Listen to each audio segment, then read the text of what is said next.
Welcome to The Explainer. Today, we're unpacking a massive, highly detailed federal policy framework known as the American Dream First Agenda.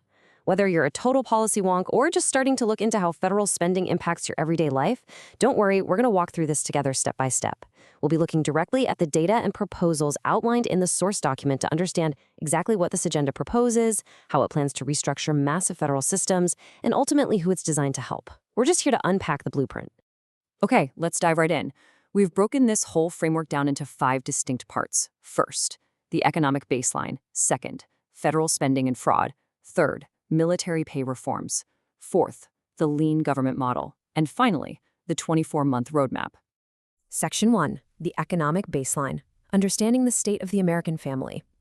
Now, before we can even begin to understand the proposed reforms, we really need to look at the foundational data the document uses to describe the current state of poverty in America. So the data here reveals a pretty stark reality. About 12% of the population is living in what's classified as deep poverty. That's an income capped at $2,561 a month. Another 18% sits in the near poverty bracket, earning around $1,920 a month. But the largest group by far, that's the subsistence level bracket. A full 45% of the population is living at or below $1,400 a month. When you add all that up, the data shows that a staggering 75% of Americans are currently living at or below identified assistance eligibility thresholds. And this 75%, that is the core constituency this agenda aims to serve. To support that massive segment of the population, the federal government spends an equally massive amount of money. The framework calculates the total annual outlay for all federal benefit programs at $3.78 trillion every single fiscal year. To put a number that huge into perspective, we're talking about roughly $315 to $330 billion going out the door every single month.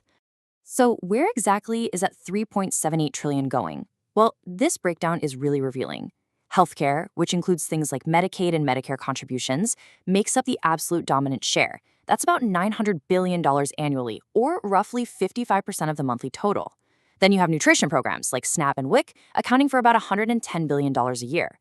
Finally, housing assistance, including Section 8 and public housing subsidies, comes in at roughly $60 billion annually. This is the baseline we're starting from. Section 2, federal spending and fraud, the cost of inefficiency.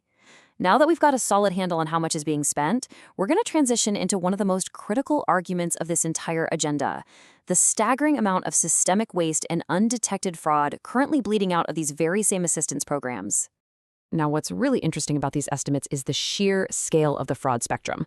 The framework points to Oversight data showing a conservative, documented low-end estimate of $233 billion lost to fraud every year.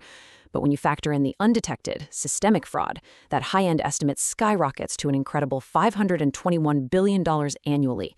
So for the sake of mapping out practical policy reform, the agenda establishes a midpoint working baseline of $357 billion in annual fraud. It is super easy for numbers in the hundreds of billions to just feel like abstract math, right? So the document connects this federal problem directly back to everyday citizens. It calculates that the systemic leakage effectively operates as a literal hidden tax. Every single year, American families shoulder a serious burden, between $2,700 and $4,100 per household, simply to cover the cost of this unchecked federal fraud. But there is actually a documented shift happening.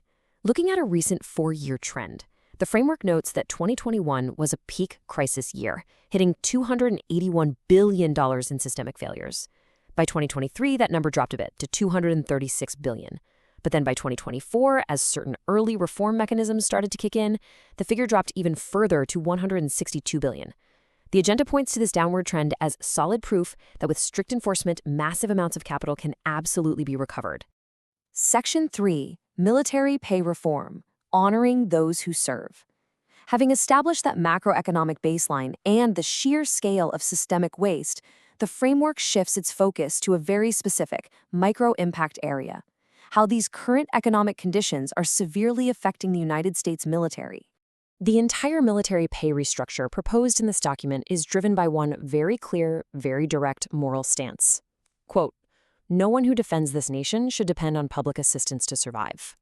It is a really powerful emotional core, and it sets the stage for a sweeping overhaul of compensation for our service members. The current reality highlighted in the source is honestly pretty stark. Right now, enlisted pay for grades E1 to E4 ranges from $19.17 to $23.93 a month. For families with dependents, this actively places them below federal poverty thresholds. The agenda's solution here is absolute. It proposes a strict minimum base pay floor of $2,500 a month for all active duty enlisted personnel, with zero exceptions across any branch of the military.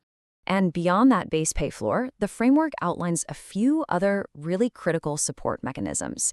This includes combat pay equity, which aligns hazard pay strictly with demonstrated risk and deployment burden, making sure it's graduated fairly by theater and mission. It also introduces something called a veteran transition bridge. This would provide 12 months of income support upon an honorable discharge, guaranteeing a dignified and stable re-entry into civilian life. Section 4, the lean government model, a mechanism for change. So the crucial point we have to ask is, how on earth does a government fund these ambitious pay floors and social supports without just printing more money or raising taxes? Well, that brings us to the agenda's proposed solution, the lean government model. This model relies on a highly structured, step-by-step approach called the 5 pillars of reform. Step 1, audit and verify absolutely everything. Step 2, aggressively eliminate waste. Step 3, consolidate redundant federal programs into a single cohesive system. Step 4, automate compliance using modern tech to stop fraud before it even happens. And Step 5, reallocate those immense savings directly to the verified beneficiaries who actually need the help. But the real financial engine driving this entire thing isn't just about savings. It's about a concept the document calls strategic tariff allocation. To break that down simply for you, the agenda views tariffs not just as international trade tools, but as direct domestic investment instruments. By enforcing reciprocal tariffs on trade partners right at the border, the model creates a dedicated, self-financing revenue fund for domestic relief. And it does this while entirely avoiding any new deficit spending.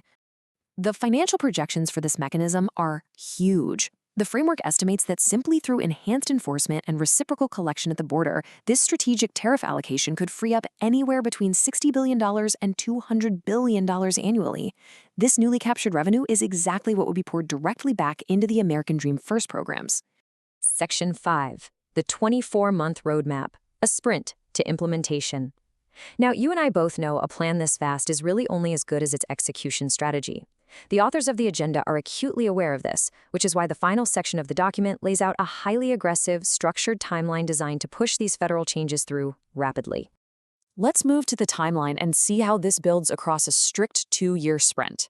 Months 0 through 3 lay the foundation, initiating executive orders and putting interagency task forces together. Months 3 through 6 are dedicated to a full structural audit to establish a real baseline of savings. Months 6 through 12 focus on consolidation, merging all those redundant programs we talked about. Months 12 through 18 see the actual deployment of the new unified systems and the military pay reforms. And finally, months 18 through 24 lock in accountability. That's when the tariff fund becomes fully operational and over $100 billion is actively redirected to verified citizens.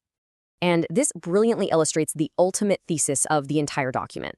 The core goal here is to make that initial $3.78 trillion baseline work significantly harder, to permanently choke off hundreds of billions of dollars in systemic fraud, and to guarantee that the 75% of Americans living near or below subsistence levels finally receive streamlined, verified support. The American Dream First agenda offers a highly detailed, intensely data-driven blueprint for federal reform. It identifies massive vulnerabilities in our current spending and proposes some pretty sweeping, tariff-funded lean government solutions. But as we step back and just look at the sheer magnitude of the bureaucracy it aims to restructure, it leaves us with one vital question to consider. Can a structural overhaul of this massive scale truly be executed across the entire federal government in just 24 months? It's a fascinating proposition to think about. Thank you so much for joining me for this explainer. Keep learning, and I'll see you next time.